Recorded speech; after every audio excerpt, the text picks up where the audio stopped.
Good morning fourth class. I am Hindi subject teacher. बच्चों, आज मैं आपको हिंदी फर्स्ट में नया पार्ट पढ़ाने वाली हूँ। आज हम हिंदी फर्स्ट में पार्ट 2 जिसका नाम है ईदगाह, इस चैप्टर के बारे में पढ़ने वाले हैं। ईदगाह जो चैप्टर है बच्चों, पार्ट जो है वो एक हामिद नाम का एक छोटा सा बच्चा है, उसकी कहानी है। तो आज हम इसे ही पढ़ने वाले हैं। तो चलिए शुरू करते हैं पढ़ना। देखो सामने स्क्रीन पर, रमज़ान के पूरे 30 रोज़ों के बाद आज ईद आई है। मतलब कि आपको तो पता ही है कि ईद कब आती है, जब रमज़ान के पूरे 30 रोज़े निकल जाते हैं उसके बाद ही ईद मनाई जाती है। ठीक है, तो ईद के दिन कितना मनोहर, कितना सुहाना प्रभात है। वृक्षों पर कुछ अजीब हरियाली है, खेतों में कुछ अजीब रौनक है, आसमान पर कुछ अजीब लालिमा है। आज का जो सूरज है देखो कितना प्यारा, कितना शीतल है, मानो संसार को ईद की बधाई दे रहा हो। गांव में कितनी हलचल है, ईदगाह जाने की तैयारी हो रही है। क्या कहना चाह रहा है इस पैराग्राफ में कि जब ईद आती है तो ईद का जो दिन होता है वो बहुत ही मनोहर, बहुत ही सुहाना होता है। कुछ अजीब सी पेड़ों पर कुछ अजीब सी हरियाली छाई होती है, सब तरफ रौनक का माहौल होता है। ठीक है, और सूरज भी बहुत ही प्यारा और बहुत ही शीतल दिखाई देता है, जैसे कि मानो सबको ईद की बधाई दे रहा हो। ठीक है, और सब जने क्या करते हैं, ईदगाह जाने की तैयारियां करते हैं। तो इस तरीके से जो माहौल होता है वो जो दिन होता है बहुत ही अच्छा और ख़ास दिन होता है। ठीक है, आगे देखो, लड़के सबसे ज़्यादा प्रसन्न हैं, बार बार जेब में खजाना निकाल कर गिनते हैं। महमूद गिनता है 1, 2, 10, 12। क्या बोलना चाह रहा है कि सबसे ज़्यादा खुशी किसको होती है, लड़कों को होती है। वो जो लड़के होते हैं तो वो बार बार अपनी जेब से पैसे निकाल कर गिनते हैं। महमूद कितने गिनता है, 1, 2, 10, 12। उसके पास 12 पैसे हैं। मोहसिन के पास 15 पैसे हैं। इन्हीं अनगिनत पैसों से अनगिनत चीज़ें लाएंगे, खिलौने, मिठाइयाँ, बिगुल, गेंद और न जाने क्या क्या। तो इसलिए सबसे ज़्यादा प्रसन्न कौन होते हैं खुश, सबसे ज़्यादा लड़के होते हैं। और सबसे ज़्यादा प्रसन्न है हामिद। और उन्हीं सभी बच्चों में एक छोटा सा बच्चा है जिसका नाम है हामिद। वह भी प्रसन्न होता है, वह भी खुश होता है। वह भोली सूरत का 4-5 साल का दुबला पतला सा लड़का है। हामिद कौन है, बहुत ही प्यारी सी सूरत है जिसकी, और 4-5 साल का दुबला पतला सा लड़का है जिसका नाम है हामिद। उसके पिता गत वर्ष ही यानी कि पिछले साल ही हैजे की भेंट चढ़ गए थे। मतलब उनको हैजे की बीमारी से उनकी मृत्यु हो गई थी, मौत हो गई थी। उसी तरह और माँ न जाने क्यों पीली होती होती एक दिन मर गई, और माँ भी इसी चिंता के कारण चल बसी। किसी को पता न चला कि क्या बीमारी थी, और किसी को कुछ खबर नहीं हुई कि माँ को क्या बीमारी थी और वह किस वजह से उनकी मृत्यु हो गई। आगे देखो, अब हामिद अपनी बूढ़ी दादी अमीना की गोद में सोता है और उतना ही प्रसन्न रहता है। अब जो बेचारा जो छोटा सा बच्चा था 4-5 साल का जिसका नाम हामिद था, वो किसके पास रहता है, अपनी बूढ़ी दादी अमीना के साथ में रहता है और अपनी ही मस्ती में मस्त रहता है, यानी कि प्रसन्न रहता है। आगे देखो, उसके अब्बा जान रुपए कमाने गए हैं। अम्मी जान अल्लाह मियाँ के घर से उसके लिए बहुत सी अच्छी चीज़ें लाने गई हैं, इसलिए हामिद प्रसन्न है। हामिद क्यों प्रसन्न रहता है, क्योंकि वह सोचता है कि उसके जो अब्बा जान हैं यानी कि जो पिता हैं वो बहुत सारे रुपए कमाने गए हैं उसके लिए, और जो अम्मी हैं वो अल्लाह मियाँ के पास उसके लिए बहुत सी चीज़ें लाने गई है। इसलिए हामिद अपने आप में बहुत ही खुश रहता है अपनी दादी के साथ में। ठीक है, आगे देखो, आशा तो बड़ी ही चीज़ है। किसी ने सच कहा है बच्चों, अगर आशा होगी तो आप सारे काम खुशी से कर पाओगे, अपने जीवन में खुश रह पाओगे।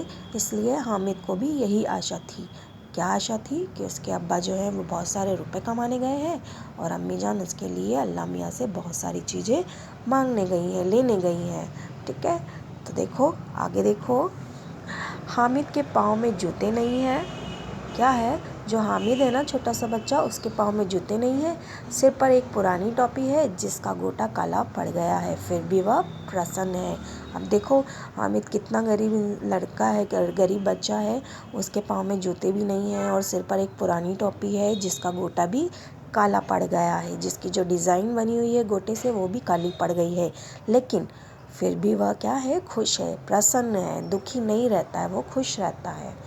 आगे देखो, अभागिन अमीना अपनी कोठरी में बैठी रो रही है। अब जो उसकी दादी थी अमीना जिसका नाम था, वह क्या है, अपनी कोठरी यानी कि अपने घर में बैठी रो रही है। क्यों रो रही है? देखो, आज जो है वो ईद का दिन है और उसके घर में दाना तक नहीं है, लेकिन हामिद, उसके अंदर प्रकाश है, बाहर आशा है। हामिद भीतर जाकर दादी से कहता है, तुम डरना नहीं अम्मा, मैं सबसे पहले आऊँगा, बिल्कुल नहीं डरना। अब देखो, घर में खाने को दाने तक नहीं है तो भी हामिद के मन में उत्साह है, प्रशंसा है, प्रकाश है, वो उदास नहीं है। वो अपनी अम्मा से कहता है, अपनी दादी से कहता है कि तुम डरना नहीं अम्मा, मैं सबसे पहले आऊँगा, बिल्कुल मत डरना, ठीक है। आगे देखो, अमीना का दिल कचोट रहा है। गांव के बच्चे अपने पिता के साथ जा रहे हैं। हामिद का अमीना के सिवा कौन है? अब देखो, अमीना इस बात को लेकर दुखी हो रही है, सैड हो रही है कि उसका सभी गांव के बच्चे जो है अपने अपने पिताजी के साथ ईदगाह जा रहे हैं, लेकिन हामिद का तो उसकी अमीना के अलावा, उसकी दादी के सिवा कोई नहीं है। भीड़ में बच्चा कहीं खो गया तो क्या होगा? 3 कोस चलेगा कैसे? पैरों में छाले पड़ जाएंगे, जूते भी तो नहीं है। वह थोड़ी दूर चलकर उसे गोदी ले लेती, लेकिन यहाँ सेवैयाँ कौन पकाएगा? पैसे होते तो लौटते लौटते सारी सामग्री जमा करके झटपट बना लेती। यहाँ तो चीज़ें जमा करते करते घंटों लगेंगे। अब देखो, क्यों वो दुखी हो रही है, उसकी हामिद की दादी जो है वो क्यों दुखी हो रही है? क्योंकि एक तो घर में खाने को दाना नहीं है और हामिद भी ईदगाह जाने की जिद कर रहा है। उसके पैरों में जूते नहीं है, अकेला बेचारा कैसे जाएगा, और जाएगा भी तो उसके पाँव में छाले पड़ जाएंगे। तो वो यही सारी चिंता चिंता करे जा रही है, सोच सोच के, यही सारी बातें सोच सोच के अमीना यानी कि हामिद की दादी चिंता में डूबी जा रही है। आगे देखो, गांव से रेला चला, रेला मतलब समूह चला, लोगों का समूह चला, और भी बच्चों के साथ हामिद भी जा रहा था, और बाकी बच्चों के साथ हामिद भी ईदगाह जा रहा था।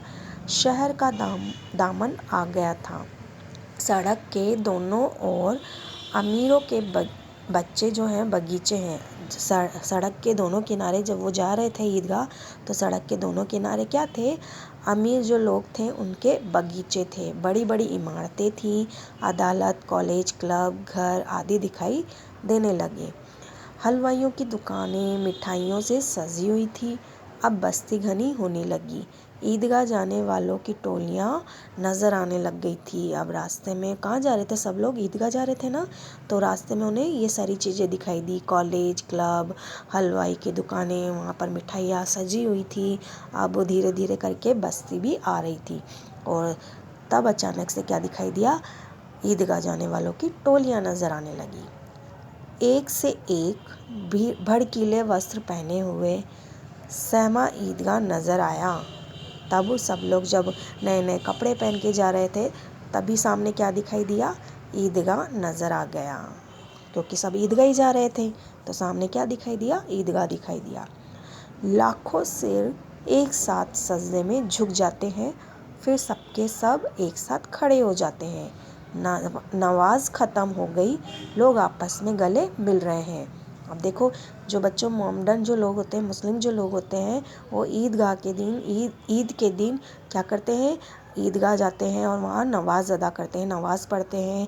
नमाज़ पढ़ने के बाद सभी लोग एक दूसरे को गले मिलते हैं और ईदगाह की बधाई देते हैं। तो यहाँ पर भी यही सब हो रहा था, ठीक है। तो बच्चों, ये जो पार्ट मैंने आपको पढ़ाया है, आज इसका हम इतना ही पार्ट पढ़ेंगे।